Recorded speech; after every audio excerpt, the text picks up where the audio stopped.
बिस्मिल्लाहिर्रहमानिर्रहीम अस्सलाम वालेकुम। क्रिमिनोलॉजी के आज के लेक्चर में हम ऑर्गेनाइज्ड क्राइम के ऊपर और ऑर्गेनाइज्ड गैंग के ऊपर बात करेंगे। Organized crime is a continuing criminal enterprise that rationally works to profit from illicit activities that are often in great public demand। तो ऑर्गेनाइज्ड क्राइम एक ऐसी एक्टिविटी है जो कंटिन्यूइंग क्रिमिनल एक्टिविटी है और इसका पर्पस प्रॉफिट है फ्रॉम इलीगल एक्टिविटीज। तो मुख्तसर तरीन डेफिनेशन ऑर्गेनाइज्ड क्राइम की ये है कि ये एक ऐसी कंटिन्यूस एक्टिविटी है जिसका पर्पस इलीगल एक्टिविटीज के जरिए प्रॉफिट कमाना हो या प्रॉफिट उसमें हासिल करना हो। Its continuing existence is maintained through corruption of public official and the use of intimidation, threats or force to protect its operations। तो उर्फ आम में ऑर्गेनाइज्ड क्राइम वो क्राइम है जिसके जरिए ऑर्गेनाइज्ड गैंग्स इलिसिट एक्टिविटीज जारी करके या इलिसिट एक्टिविटीज के जरिए प्रॉफिट कमाते हैं और ऐसा प्रॉफिट कमाने में वो पब्लिक ऑफिशियल्स को ब्राइब करते हैं या उनको इंटिमिडेट करते हैं या वो फोर्स यूज करते हैं या वो थ्रेट यूज करते हैं या वो कॉर्शन यूज करते हैं। तो इसमें ऑर्गेनाइज क्राइम में एक एलिमेंट ऐसा है जिसमें वो अपने ऑपरेशंस को कंटिन्यू करने के लिए या तो वो करप्शन का सहारा लेते हैं, ब्राइब का सहारा लेते हैं, और अगर ब्राइब के जरिए काम न चल सकता हो उनका तो उसके जरिए फिर वो यूज ऑफ फोर्स करते हैं। The Federal Bureau of Investigation defines organized crime as any group having some manner of formalized structure and whose primary objective is to obtain money through illegal activities। तो दो ingredient हैं इसके। एक पहला ingredient ये है कि ये एक फॉर्मलाइज्ड स्ट्रक्चर हो इसका, और दूसरा इंग्रेडिएंट इसका ये है कि पर्पस हो इसका to obtain money from illegal activities. तो बेसिकली इसके दो कैरेक्टरिस्टिक्स हैं ऑर्गेनाइज्ड क्राइम के। एक, the organised crime must have some formalised structure, और दूसरा इसका ऑब्जेक्टिव ये है the purpose is to make money through illegal activities. तो इलीगल एक्टिविटीज फोकस है इनका कि ये इलीगल एक्टिविटीज के जरिए ये पैसा बनाने या प्रॉफिट हासिल करने या मनी मेकिंग में इन्वॉल्व होते हैं। Such groups maintain their position through the use of actual or threatened violence, corrupt public officials, graft and extortion। और मेन टूल इनके पास जो है वो है कि ये पब्लिक ऑफिशियल्स को करप्ट करते हैं या उनको ब्राइब करते हैं या उसमें ये वायलेंस यूज करते हैं अपने बिजनेस को प्रमोट करने के लिए, या ये ग्राफ्ट और एक्सटॉर्शन। तो ये तीन जराए हैं इनके जिसके जरिए ये अपना बिजनेस जो है वो कैरी करते हैं या कंटिन्यू करते हैं। A criminल organisation can also be refer to as the outfit. इसको आउटफिट का नाम भी देते हैं, इसको गैंग का नाम भी दे सकते हैं, इसको क्रिमिनल फैमिली भी कहते हैं, इसको माफिया भी कहते हैं, इसको रिंग भी कहते हैं या इसको सिंडिकेट भी कहते हैं। मुख्तलिफ ममालिक के अंदर और मुख्तलिफ कॉन्टिनेंट्स के अंदर इनको मुख्तलिफ नाम दिए गए हैं। इसको बहुत सी जगहों पे इसको आउटफिट का नाम देते हैं, किसी जगह इनको गैंग के नाम से पुकारते हैं, किसी जगह इनको माफियाज कहते हैं, किसी जगह इनको सिंडिकेट कहते हैं। The network, subculture and community of criminals involved in organized crime may be referred to as the underworld or gangland। तो इसको अंडरवर्ल्ड माफिया भी कहते हैं या अंडरवर्ल्ड गैंग्स भी कहते हैं। तो ये मुख्तलिफ नाम है और हर सकाफत के अंदर, हर कल्चर के अंदर इनको मुख्तलिफ नामों के साथ याद किया जाता है या इनको मुख्तलिफ नामों के साथ पुकारा जाता है।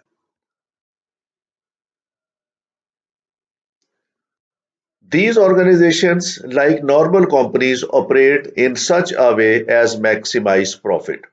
जिस तरह आम नॉर्मल कंपनीज बिजनेस कंसर्न्स का ऑब्जेक्टिव होता है कि वो ज्यादा प्रॉफिट कमाएं, तो इसी तरह ऑर्गेनाइज्ड क्राइम गैंग्स का भी पर्पस होता है कि वो अपने प्रॉफिट को मैक्सिमाइज करें या ज्यादा से ज्यादा पैसा कमाएं। The difference is that while the legitimate enterprises pursue their goals through licit activities, criminal organisation seek their profit by illicit means. फर्क सिर्फ ये है कि जो नॉर्मल बिजनेस कंसर्न्स हैं वो लेसिटेड एक्टिविटीज के जरिए अपना प्रॉफिट कमाती हैं, और जो ऑर्गेनाइजेशनल क्राइम ऑर्गेनाइजेशंस हैं या जो क्राइम ऑर्गेनाइजेशंस हैं वो इलिसिट मीन्स के जरिए अपना प्रॉफिट कमाते हैं। फर्क सिर्फ ये है कि मीन्स डिफरेंट होते हैं। जो ऑर्गेनाइजेशंस हैं, नॉर्मल ऑर्गेनाइजेशंस या लीगल ऑर्गेनाइजेशंस हैं, वो लेसिटेड एक्टिविटीज के जरिए अपना प्रॉफिट कमाती हैं, और ऑर्गेनाइज्ड क्राइम वाले जो है वो इलिसिट मीन्स के जरिए अपना प्रॉफिट कमाते हैं।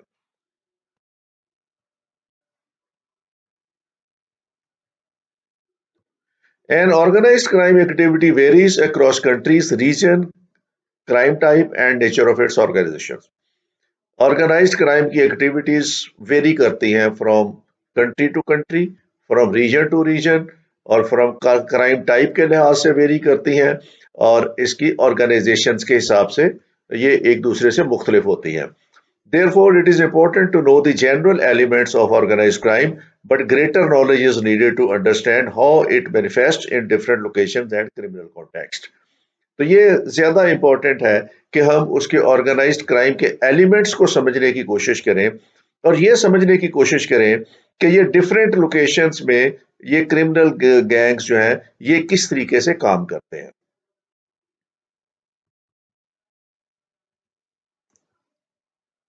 तो united nation convention against transnational organised crime defines using four criteria। जो united nation convention against transnational organise crime है, ये ऑर्गेनाइज्ड क्रिमिनल ग्रुप को डिफाइन करते हुए चार क्राइटेरियाज इनके सामने हैं, कि जिसको हम कहते हैं कि ये ऑर्गेनाइज्ड ग्रुप कौन सा है, या ऑर्गेनाइज्ड क्रिमिनल कौन से हैं, या ऑर्गेनाइज्ड गैंग क्या है, उसकी क्या डेफिनेशन है। तो उसके चार क्राइटेरियाज हैं। पहला क्राइटेरिया ये है, a structured group of 3 or more persons, कि ये एक स्ट्रक्चर्ड ग्रुप होता है जिसमें 3 या 3 से ज्यादा अफराद शामिल होते हैं। The group exist for a period of time, ये कुछ अरसे के लिए ये ग्रुप एग्जिस्ट करता है, और उसके साथ इसकी मेकिंग और ब्रेकिंग होती रहती है। It acts in concern with the aim of committing at least one serious crime. इसका पर्पस ये होता है कि ये किसी एक सीरियस क्राइम को पकड़ के या एक सीरियस क्राइम के जरिए ये अपने वेल्थ एकमुलेट करना चाहते हैं, to obtain directly or indirectly a financial or other material benefit। तो इसका पर्पस ये होता है कि ये डायरेक्टली या इनडायरेक्टली कोई माली मुफाद हासिल करना चाहते हैं। तो ये चार बेसिक क्राइटेरियाज हैं, तब जाके वो एक ऑर्गेनाइज क्रिमिनल ग्रुप बनता है। इसमें पहली बात, स्ट्रक्चर्ड ग्रुप हो जिसमें 3 या 3 से ज्यादा अफराद हो, ये एग्जिस्ट करे for a period of time, और तीसरा, aim of committing at least one serious crime, and the purpose of that crime is to get financial benefits. ये इसके चार ऑब्जेक्टिव्स होते हैं, तब जाके ऑर्गेनाइज्ड क्रिमिनल ग्रुप बनता है।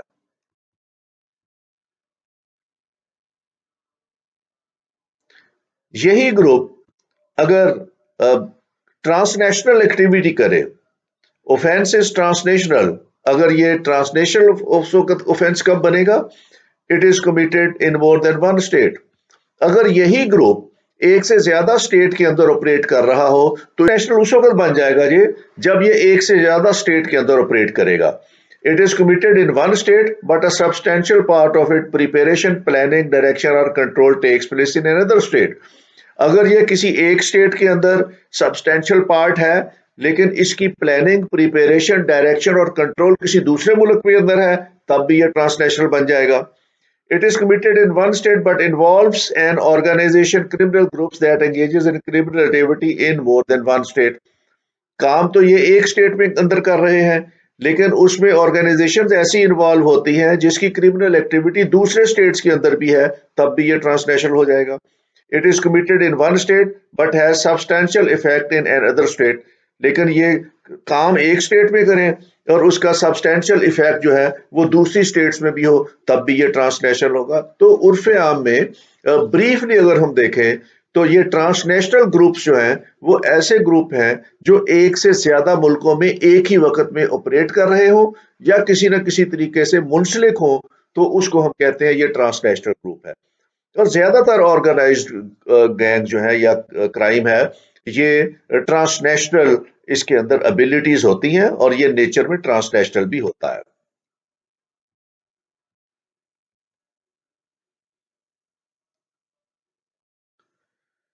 ऑर्गेनाइज्ड क्राइम के बारे में गोम्स एंड सर्विनी ने 1977 में कहा कि in order to warrant the definition of organised crime the organisation must fulfil at least prerequisite of a gang और mob plus at least three of the following. तो जो हमने गैंग की डेफिनेशन पिछली स्लाइड में देखी है, तो ऑर्गेनाइज्ड क्राइम होने के लिए उन चार क्वालिटीज का या कैरेक्टरिस्टिक्स का होना जरूरी है, और उसके अलावा ये जो नीचे कैरेक्टरिस्टिक्स दिए हुए हैं इनमें से एटलीस्ट तीन पूरे करते हो, तब हम कहेंगे कि वो ऑर्गेनाइज्ड क्राइम है या ऑर्गेनाइज्ड गैंग है। और वो कौन सी है? ऑब्जेक्टिव ऑफ कम्युलेटिंग वेल्थ, कि ये उनका काम हो कि उन्होंने वेल्थ जो है उसको एकमुलेट करना है। स्ट्रक्चर्ड हायरार्की हो उसकी, उसका बिजनेस लाइक हो, यानी जिस चीज से वो प्रॉफिट कमाना चाह रहे हो उसकी मुशाबहत किसी बिजनेस से दी जा सकती हो या वो कोई बिजनेस कर रहे हो। तीसरा, उसके अंदर प्लानिंग हो, सोफिस्टिकेटेड टेक्नोलॉजी यूज कर रहे हो, फंक्शनल डिवीजन ऑफ एक्टिविटीज, उन्होंने अपनी एक्टिविटीज आपस में बांटी हुई हो, या उसमें स्पेशलाइज्ड सेल्स बने हुए हो उस बिजनेस के अंदर, और हर शख्स अपने जिम्मेदारी के मुताबिक या अपने ट्रेड के मुताबिक या अपने रिस्पॉन्सिबिलिटी के मुताबिक अपना काम सर अंजाम दे रहा हो। Structural connection with public authorities, उनके पब्लिक अथॉरिटीज के साथ कनेक्शन हो। ऑफर ऑफ सोशल सर्विसेज, वो किसी न किसी तरह की सोशल सर्विसेज प्रोवाइड कर रहे हो। Territorial division of illegal activities, illegal activities की उन्होंने अपनी टेरिटोरियल डिवीजन की हुई हो, जैसे एक नॉर्मल बिजनेस कंसर्न ने अपने अपने एरियाज बनाए हुए होते हैं, अपने अपने जोन्स बनाए होते हैं, तो उस तरीके से इस ग्रुप ने भी अपने टेरिटोरियल डिवीजन बनाए हुए हो। सीरियस पावर ऑफ इंटिमिडेशन, उनके पास इतनी इस्तात हो, इतनी सलाहियत हो, इतनी ताकत हो कि वो इंटिमिडेट कर सके लोगों को भी और जो गवर्नमेंट ऑफिशियल्स हैं उनको भी।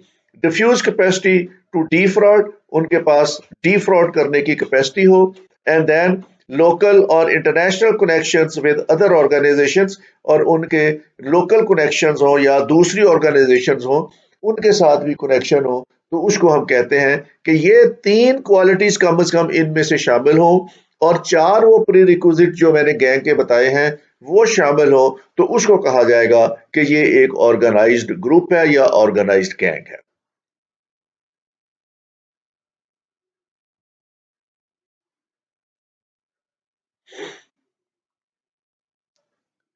Examining the definition of organized crime, three primary categories of illegal behavior emerge. तो अगर हम इस डेफिनेशन को देखें ऑर्गेनाइज्ड क्राइम की, तो यहां से तीन कैटेगरीज जो है वो इमर्ज होती हैं इलीगल बिहेवियर की। सबसे पहले the three categories include provision of illicit services. एक तो ये काम हो सकता है कि ऑर्गेनाइज्ड क्राइम जो है वो प्रोविजन ऑफ इलीगल सर्विसेज का हो, वो लोगों को इलीगल सर्विसेज प्रोवाइड कर रहे हो। प्रोविजन ऑफ इलीगल गुड्स, वो इलीगल गुड्स प्रोवाइड कर रहे हो, ममनुआ अशिया में कारोबार कर रहे हो। And infiltration of legitimate business और गवर्नमेंट, या उनकी इनफिल्ट्रेशन हो, लेजिटिमेट बिजनेस जो है गवर्नमेंट का उसके अंदर उनकी इनफिल्ट्रेशन हो। ये तीन तरीके से ऑर्गेनाइज्ड गैंग्स काम करते हैं। तो लेट्स सी इनकी डिटेल क्या है जिस तरीके से ऑर्गेनाइज्ड गैंग्स ऑपरेट करते हैं। सबसे पहले, provision of illicit services. The provision of illicit services attempts to satisfy the public demand for sexual and other forms of labor that is not permitted under the law, as well as procuring of facilities, the illegal entry or stay of a person in a country. सबसे पहले illicit services में जो किसी भी मुल्क के अंदर कुछ सर्विसेज ऐसी हैं जो बाई लॉ प्रोहिबिटेड होती हैं, तो ऑर्गेनाइज्ड गैंग्स जो हैं वो सर्विसेज प्रोवाइड करते हैं लोगों को। फॉर एग्जांपल, किसी जगह पे प्रोहिबिट किया हुआ है, प्रोस्टिट्यूशन प्रोहिबिटेड है, तो ये प्रोस्टिट्यूशन डेंस खोलेंगे और लोगों को वो प्रोस्टिट्यूट की सर्विसेज प्रोवाइड करेंगे। किसी जगह पे ये फैसिलिटीज, इलीगल एंट्री किसी कंट्री के अंदर होनी है या किसी पर्सन ने इलीगली स्टे करना है किसी मुल्क के अंदर, तो ये उसमें काम करेंगे। जैसे एक मुल्क से दूसरे मुल्क में इलीगल इमिग्रेंट्स को हेल्प करते हैं, जैसे पाकिस्तान से ह्यूमन बीइंग की इलीगल ट्रैफिकिंग करते हैं, इसी तरीके से ये इलीगल ट्रैफिकिंग फॉर प्रोस्टिट्यूशन करेंगे और इलीगल ट्रैफिकिंग ऑफ चिल्ड्रन और इलीगल ट्रैफिकिंग ऑफ विमेन। तो इस तरह ये सर्विसेज प्रोवाइड करते हैं अपनी। तो पहला इनका पर्पस होता है इलीगल सर्विसेज प्रोवाइड करना। Specific offences in this category include trafficking in persons, जैसे ह्यूमन ट्रैफिकिंग शामिल है इसके अंदर, including for the purpose of sexual exploitation.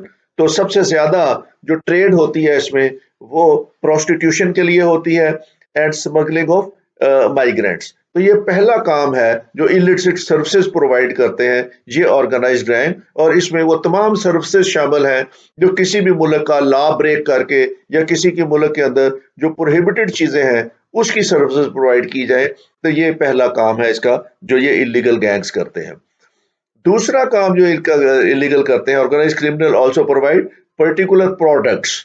ये वो प्रोडक्ट्स प्रोवाइड करते हैं जो किसी मुल्क के अंदर प्रोहिबिटेड हो और जिसके अंदर पब्लिक डिजायर हो उन चीजों के लिए, लेकिन गवर्नमेंट ने उसमें पाबंदी लगाई हुई हो, तो ये उस तरह की प्रोडक्ट भी सप्लाई करते हैं। और इसमें सबसे ज्यादा जो चीजें सप्लाई होती हैं वो नारकोटिक्स, ड्रग्स और सेक्स रिलेटेड मेडिसिन और इस तरह की चीजें जो है वो, और जिस मुल्कों में लिक्वर पे पाबंदी है, जिसमें शराब पे पाबंदी है, तो ये वो चीजें भी प्रोवाइड करते हैं। जो कॉन्ट्राबैंड आइटम्स हैं ज्यादा से ज्यादा वो इसको प्रोवाइड करते हैं।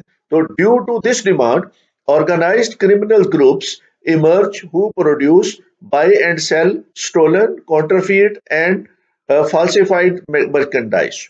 तो हर वो चीज जो फाल्सिफाइड है या जो प्रोहिबिटेड है, जिसके अंदर falsified medical products, illicitly manufactured traded firearms जिसमें असले की सप्लाई करना, कॉन्ट्राफाइड फूड आइटम्स, ऐसे आइटम्स जो मना किया हुआ है किसी मुल्क के अंदर जिसकी इंपोर्ट प्रोहिबिटेड है, जैसे इसमें सिगरेट्स बाज़ दफा होते हैं किसी मुल्क के अंदर बैन किए जाते हैं, या सेक्स मेडिसिन हैं, इस तरह की चीजें जो है जो प्रोहिबिटेड है, ये गैंग उस तरह का काम करते हैं। The stolen, counterfeit and falsified property might also consist of automobiles, चोरी की गाड़ियां एक मुल्क से दूसरे मुल्क में ले जाना, ज्वेलरी ले जाना, मोबाइल फोन चोरी के जो है वो ले जाना। तो इस तरीके से ये दो तरह की चीजें होती हैं। एक तो कॉन्ट्राबैंड आइटम्स हैं जिस मुल्क में किसी भी तरीके से बैन किए हुए हैं, दूसरा जो स्टोलन प्रॉपर्टी है वो एक मुल्क से दूसरे मुल्क में एक जगह से दूसरी जगह पे ले जाना। तो ये सारे काम जो है ये ऑर्गेनाइज क्राइम में आते हैं जो प्रोडक्ट्स के में वो डील करते हैं। और तीसरा आइटम जो इसके अंदर है वो है, that is the third category of criminal activity is the infiltration of legitimate business or government। कुछ काम ऐसे होते हैं जो गवर्नमेंट ने लेजिटिमेट करार दिए हुए होते हैं और वो सरकार ने करने होते हैं, लेकिन ये उसके अंदर इन्फिल्ट्रेशन करते हैं। जैसे इसकी सबसे बड़ी मिसाल ये है कि कराची में वाटर सप्लाई करना वासा का काम है, लेकिन वहां पे एक बहुत बड़ा माफिया है जो टैंकर माफिया है और वो छाया हुआ है उस बिजनेस के ऊपर। तो उसने वो सारा पानी सप्लाई करने का काम संभाला हुआ है और वो एक्सॉर्बिटेंटली लोगों से पैसे लेके तो उनके घरों पे जाके वो पानी सप्लाई करते हैं। दूसरी एग्जांपल इसकी ये है कि लोगों को सिक्योरिटी देना गवर्नमेंट का काम है कि वो गवर्नमेंट को सिक्योरिटी दे, लेकिन कुछ ऐसे एरियाज होते हैं जहां पे गवर्नमेंट जो है वो सिक्योरिटी नहीं दे सकती, तो वहां पे फिर ऑर्गेनाइज्ड गैंग्स जो है वो लोगों से भत्ता लेते हैं और वो उनको भत्ता लेने के बाद उनको सिक्योरिटी प्रोवाइड करते हैं। तो जिसको हम इस तरह बहुत से जगहों पे माफियाज हैं जो लोगों से एक्सटॉर्शन करते हैं, जगह टैक्स लेते हैं और वो जगह टैक्स लेके कहते हैं कि जी आप हमें मंथली इतने पैसे दे दें और आपको कोई आके कुछ नहीं कहेगा। तो इस तरह की जो चीजें हैं ये गवर्नमेंट का लेजिटिमेट बिजनेस है जिसमें कुछ ग्रुप्स आके उसमें इनफिल्टर करते हैं और वो फिर उसको प्रोवाइड करते हैं वो सर्विसेज जो गवर्नमेंट के जिम्मे है वो सर्विसेज प्रोवाइड करना। Example is labor intimidation, which involves the use of force or threat to obtain money for ensuring jobs and peace at construction sites। इसी तरीके से ये जैसे मैंने अभी कहा कि उसके बंदिश लेना या पैसे लेना या उसमें भत्ता कलेक्ट करना। This is a clear connection between corruption and the infiltration of business or government because the public officials are often willingly bribed or corrupted in these cases and are caused using intimidation or threat। तो बाज़ दफ़ा कई ऐसे काम होते हैं जो public के काम है गवर्नमेंट के ऑफिसेज में, और वो पब्लिक डायरेक्ट एक्सेस नहीं ले सकती उन कामों तक, तो वो फिर कुछ लोगों को इसके साथ राब्ता करती है कि हमारे काम किसी दफ्तर से करा दें, तो जिसको हम एजेंट माफिया कहते हैं। तो बेसिकली एजेंट कुछ भी नहीं कर रहा होता, वो लोगों से पैसे पकड़ता है, मनी मेक कर रहा है, और अंदर जाके वो ऑफिशियल्स के साथ मिला हुआ है, या उनको ब्राइब करता है, या उनके साथ मंथलीज फिक्स की हुई हैं, और उनके जरिए वो काम करा के लोगों को देता है। तो ये लेजिटिमेट बिजनेसेस हैं गवर्नमेंट के, जो पब्लिक को वो फैसिलिटीज नहीं मिल रही, और पब्लिक को कुछ लोगों के पास जाना पड़ता है और उनको पैसे देने पड़ते हैं ताकि गवर्नमेंट के दफातर से अपने काम निकलवा सके। तो ये तीसरी कैटेगरी है जहां पे ऑर्गेनाइज्ड गैंग्स काम करते हैं। फॉर एग्जाम्पल, अगर किसी ने अपना घर बनाना है, तो और उसने नक्शा अप्रूव करवाना है किसी गवर्नमेंट ऑर्गेनाइजेशन से, जैसे एलडीए है या कराची में है, तो आम आदमी एक्सेस नहीं ले सकता, वहां जाके अपना काम नहीं करा सकता। तो देयर आर एजेंट माफिया जो लोगों से एग्जॉर्बिटेंटली पैसे लेते हैं और जाके उनको गवर्नमेंट के ऑफिस से वो नक्शा पास करा के दे देते हैं। या किसी ने अपनी गाड़ी रजिस्टर करानी है, या कोई और इस तरह का गवर्नमेंट सेक्टर में काम है, तो अगर किसी का नहीं हो रहा तो वो किसी एजेंट के जरिए जाके करवा लेगा। तो ये तीसरी कैटेगरी है जहां पे ऑर्गेनाइज्ड गैंग्स जो हैं वो लोगों को अपनी सर्विसेज प्रोवाइड करते हैं।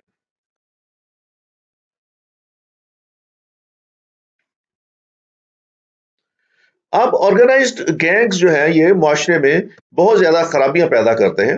There are many harms created by the organise crime and some of these are not often visible. तो कुछ ऐसी खराबियां हैं जो बाज दफा विजिबल भी नहीं होती, लेकिन माशरे में ऑर्गेनाइज क्राइम की वजह से होती हैं। The trafficking and provision of illicit good and services create economic harm. एक तो जो इलीगल गुड्स हैं अगर मुल्क में आएंगी तो मुल्क की इकोनॉमी को ज़ाहिर नुकसान होगा। उसका उन्होंने कस्टम ड्यूटी नहीं पे की होगी, वो टैक्सेस गवर्नमेंट को नहीं पे किए होंगे, वो जो मैन्युफैक्चरिंग सेल टैक्स है वो नहीं पे होगा, तो गवर्नमेंट का रेवेन्यू जो है वो कम हो जाता है इनकी एक्टिविटी की वजह से। और to the legitimate economy in supporting and underground untaxed illicit money. तो एक तो ऑर्गेनाइज्ड गैंग जिस जिस मुल्क में ऑपरेट करते हो, जिस लेवल पे ऑपरेट करते हो, उस लेवल पे उस मुल्क की इकोनॉमी को लॉस होता है, तो उससे गवर्नमेंट का रेवेन्यू कम हो जाता है ऑर्गेनाइज्ड गैंग के ऑपरेट करने से। There are also harms to health and to the victim of these crimes. जो लोग उन काउंटरबैंड आइटम्स को यूज करेंगे उनकी हेल्थ का लॉस होगा। अगर वो नारकोटिक्स इस्तेमाल कर रहे हैं, अगर वो सिगरेट्स यूज कर रहे हैं, अगर वो शराब इस्तेमाल कर रहे हैं या काउंटरबैंड आइटम्स यूज कर रहे हैं, तो अल्टीमेटली उनकी सेहत जो है वो उसका हार्म होगा। Harm that result from the infiltration of legitimate business और government are associated with corruption and extortion. तो इसमें करप्शन फैलती है इनसे। अगर वो लेजिटिमेट बिजनेस के अंदर इन्फिल्ट्रेशन हो जाए उनकी, तो उससे करप्शन बढ़ जाती है मुआशरे के अंदर, और लोगों को अपने जायज काम कराने के लिए भी पैसा देना पड़ता है। These offences often involve intimidation, threat, violence, cause economic harm in addition to the harm to the legitimacy of public institution and the misuse of public fund for criminal purposes। तो ये सारे हार्म्स हैं जो organise crime की वजह से किसी भी सोसाइटी के अंदर होते हैं।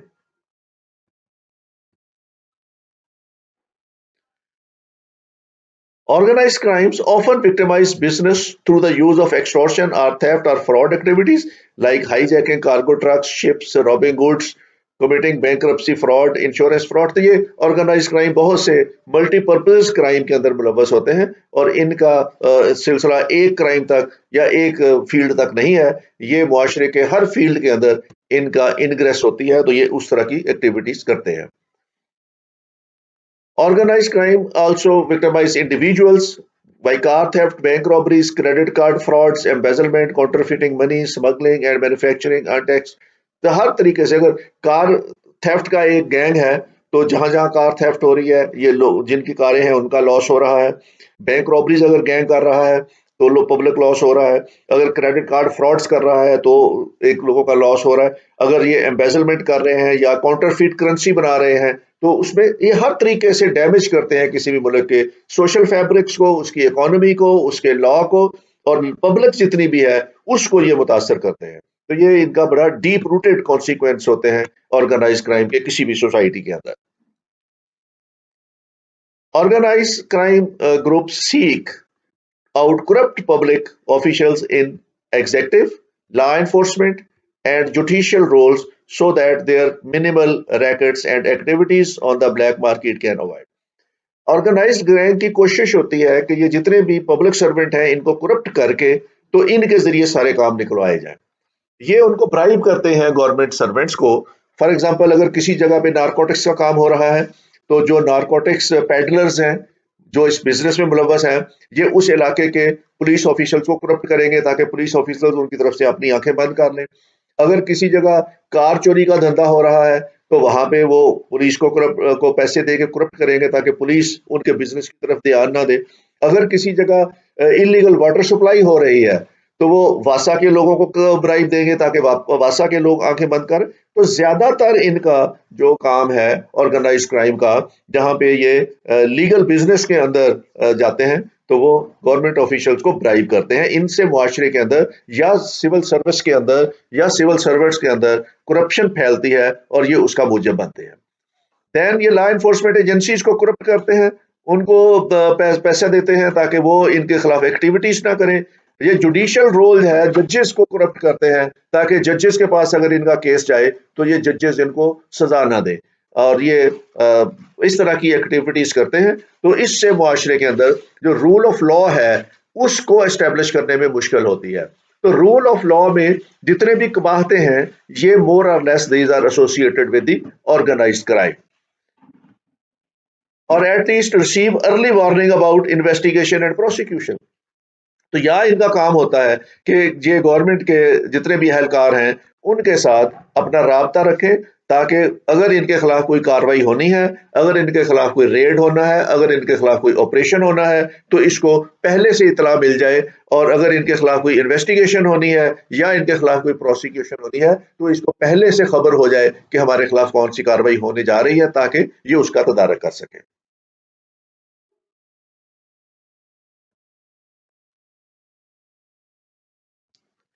अब ऑर्गेनाइज्ड क्राइम बहुत से फील्ड्स हैं इसके किसी भी सोसाइटी के अंदर और इसमें ये वो सारे क्राइम है जो किसी भी सोसाइटी के अंदर कोई भी ऑर्गेनाइज्ड ग्रुप करता है जिसमें ब्लैकमेलिंग है और ब्लैकमेल किसी भी सतह का किसी भी चीज को कर सकते हैं। असैसिनेशन और इसमें हायर असैसिनेट्स हैं, इसमें बॉम्बिंग कर सकते हैं, ये इसमें क्रिमिनल गैंग्स हैं जो किसी भी जगह लॉ एंड ऑर्डर क्रिएट कर सकते हैं, इलीगल गैम्बलिंग हो सकती है और कॉपीराइट इन्फ्रिंजमेंट हो सकते हैं, काउंटरफीट ऑफ इंटेलेक्चुअल प्रॉपर्टी हो सकती है, किडनैपिंग और particularly kidnapping for ransom, kidnapping of girls and subsequently pushing them towards the prostitution और सेक्स ट्रैफिकिंग के लिए यहाँ से किसी दूसरे मुल्क के अंदर ले जाना ख्वातीन को और लड़कियों को और स्मगलिंग, हर तरह की स्मगलिंग और ड्रग ट्रैफिकिंग, इसके अंदर arm trafficking, oil smuggling and antique smuggling.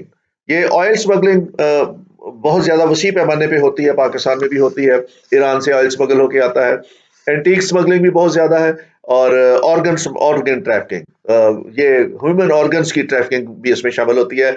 ऐसे गैंग्स हैं जो एक कंट्री से ह्यूमन ऑर्गन्स दूसरे कंट्री में ट्रांसफर करते हैं। कॉन्ट्रैक्ट किलिंग में हायर सेशंस हैं। आइडेंटिटी डॉक्यूमेंट फोर्जरी, इसके अपने गैंग्स हैं जो फोर्ज डॉक्यूमेंट बनाते हैं, जो आइडेंटिटी के डॉक्यूमेंट्स बनाते हैं, जो आपके ट्रैवल डॉक्यूमेंट पूरे के पूरे बना देंगे। Then is money laundering, then is bribery and price fixing, passport frauds and people smuggling, जो ह्यूमन ट्रैफिकिंग जिसको हम बोलते हैं, और ट्रैफिकिंग इन ह्यूमन बीइंग। तो ये वो मोस्टली क्राइम है जिसके अंदर ऑर्गेनाइज्ड गैंग काम करते हैं। और इसके अंदर अगर आप पाकिस्तान स्पेसिफिक होके देखें तो इसमें लैंड माफिया है, कब्जा माफिया है, टैंकर माफिया है, वाटर माफिया, तो ये बहुत से काम हैं जो इसके अंदर ऑर्गेनाइज्ड गैंग्स के जरिए या क्राइम के जरिए होते हैं। तो ये था आपका आज का लेक्चर जिसमें हमने देखा कि ऑर्गेनाइज्ड क्राइम क्या है, इसकी डेफिनेशन क्या है, उसमें कौन कौन सी चीजें शामिल होती हैं और इसकी कौन सी कैटेगरीज हैं। तो thank you very much for being with me, take care.